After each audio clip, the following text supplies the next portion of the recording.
Last summer, my wife and I went and saw the Barbie movie. Now we got wrapped up in the whole Barbenheimer event. We saw the memes online and thought, you know what? This is going to be so much fun. Let's do this as a double feature. Let's see Oppenheimer and Barbie in the same day. I dressed up as Ken, and I loved my Ken costume. I ended up wearing it out that night. Now, first we went and saw Oppenheimer, which was a great film, though the background music was turned up way too high in very important scenes that sometimes I just couldn't hear what the hell the characters were saying. Even as he knew, we'd have to. But other than that, it was a really great film. Then we went and had lunch, and then we went and saw the Barbie movie. Now I went in there thinking, okay, this is going to be a movie about dolls. I'll have a bit of a laugh. And I walked out going, wow, that was so much better than it had any right to be. So that was my impression as I first walked out. What I was really surprised about was the backlash that it got. I saw so much backlash online saying that the Barbie movie hates men. The Barbie movie is a preachy feminist screed about taking down the patriarchy. The new Barbie movie's sole purpose is to brainwash women into hating men. Now just to be clear, I am an alpha male, which means I am very tough. But if anyone flicks my pride just that little bit, I will cry. Like, I am super sensitive to all that male-hating stuff. But here's the deal. I didn't feel the movie took a dig at me once. I had nothing to cry about. So after seeing all this backlash, I thought, alright, maybe I am wrong. Maybe there is a reason why I should be crying. Now, the very first person I heard complaining was a TikToker called Coach Callie. The objective was to blame every problem in the world on men and the patriarchy, or warped them to seem childish, useless, stupid again. Coach Callie basically says all the men in the movie are idiots and evil, and the women are all smart and good. That's not the impression I had at all. In fact, if anyone was evil, it was Barbie. You can go now. I thought I might stay over tonight. I don't want you here. That's because Ken is totally superfluous. And as for the men being idiots, well, mainly that idiot focus was on Ken, and I think she confuses naivety with stupidity. I should also say spoilers from here on in. I actually thought Ken was quite intuitive and quite smart.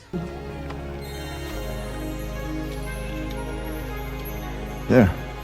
Now we can see your beautiful face. Now, Ken was naive, he was in a world with no mentors, yet by himself, he brought forth the Kendom. Now, it took a whole team of Barbies to restore Barbie Land, but only one Ken to create the Kendom. So I think Ken had quite a lot going on up there. I'm gonna be sick. I'm gonna be sick. What about all the men being evil? A lot of people point to the first rollerblading scene, where all the men are ogling Barbie and come across as predatorial, where Ken doesn't feel the same way. I feel what can only be described as admired, but not ogled.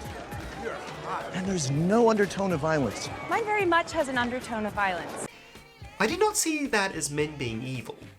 I saw that as just a fun allegory as how men and women see the world differently. Men don't feel the physical threat the same way women do. Now, to explain, just say there's a universe where there's only me, other men, and giant apes. Now, these giant apes, they're doing their own thing. In fact, a lot of them look quite cute. At least to me. But then there's a small group of apes, and they are heckling me. They're yelling things at me, they're saying inappropriate stuff, and even though that might be all they're doing, fear is isolating. I mean, these are creatures that could rip me from limb to limb. You see, in that situation, Barbie was feeling the physical threat that a lot of women do. So that's just what I saw it as, a small comedic take on how men and women see the world differently, because men and women should be treated equally, but we are a little bit different. After watching Coach Callie, I went to the bottom of the barrel and watched Matt Walsh. Now, Matt Walsh is the guy who made an entire documentary hoping some woman would show him her private parts. After 5 minutes of having to listen to cringe-worthy jokes, It's been a movie where you're literally staring at a Barbie doll sitting in the corner. And because it's called Barbie, it would have made $150 million. He admits that he didn't watch the film. So I stopped watching Matt Walsh, and I recommend everyone else does that as well. Yeah. Millions of kids have been on hormone blockers? Really? I'm sure someone's going to fact check me on that. The next person I looked up was Ben Shapiro. And to Ben's credit, he did watch the film, and he did a full review. And also Ben, he does know how to use his detractors. Him burning those Barbies in a bin, I saw that everywhere. Everyone memeing and saying, oh, look how fragile Ben's masculinity is. If you did that, you're doing exactly what Ben wanted you to do. Ben also does point out the biggest flaw in the film. The Kens are about to have a vote to change the Constitution. Why? Why? Why do the Kens have to vote? I mean, they already have the Kendom established. Just say for some reason they had to vote. Well, once all the Barbies were deprogrammed, couldn't they have just shown up and vote? I mean, there were more Barbies and Skippers and other female characters than there were than the Kens. Plot hole aside, if the Kens didn't go to war, we wouldn't get the best part of the film, and that was the song. Now I'm still humming I'm Just Ken at least once a day, and I'm listening to it at least a couple of times a week. Now Ben's main point is that the movie says that men and women are better just isolating from each other. And so we learn that men and women are supposed to be separate. They're not supposed to be together. Ben, you did a 43-minute review on the Barbie movie, yet you completely missed the ending. Ben also said that the movie would bomb in the second week. And giving Ben the benefit of the doubt, I think what he gets wrong is that Barbie and Ken, they end up going their separate ways. Ken needs to discover himself without Barbie, and Barbie wants to go into the real world and really discover who she is. But as for the rest of Barbie Land, once Barbie Land was restored, the first thing the president does is say, no, we need some Kens in office. I don't think that things should go back to the way that they were. No Barbie or Ken should be living in the shadows. Or Alan. We actually need some representation from the Kens.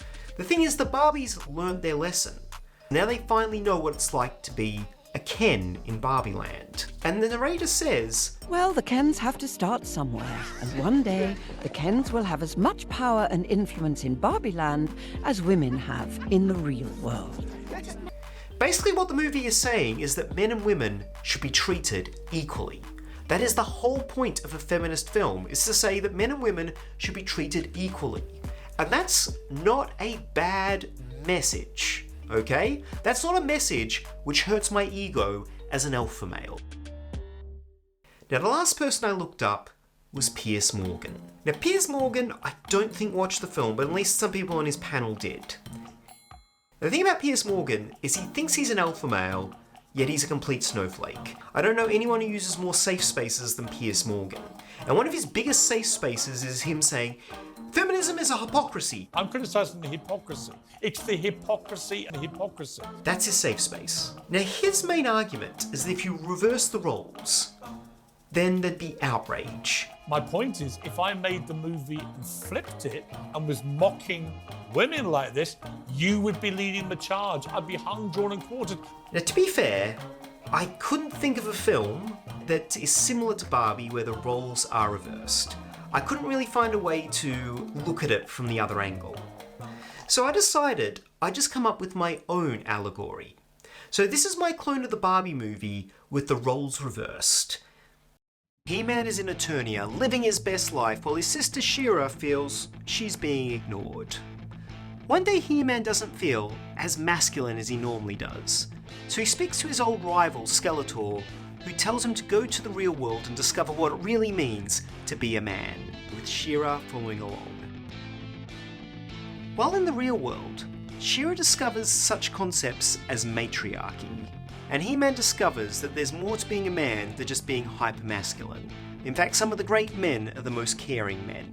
He can't wait to bring this new knowledge back to Eternia, but when he gets there, he realizes that Eternia has changed, and that She-Ra has taken over and started the matriarchy. In a panic, HeMan goes to speak with Skeletor. Skeletor then agrees to help him change the world again. Together, they manage to trick the women to get the men alone. And while speaking to the men, he apologises for his past actions and wins them back onto his side. Then they hatch a plan to get the women to go to war with each other, using good old-fashioned jealousy.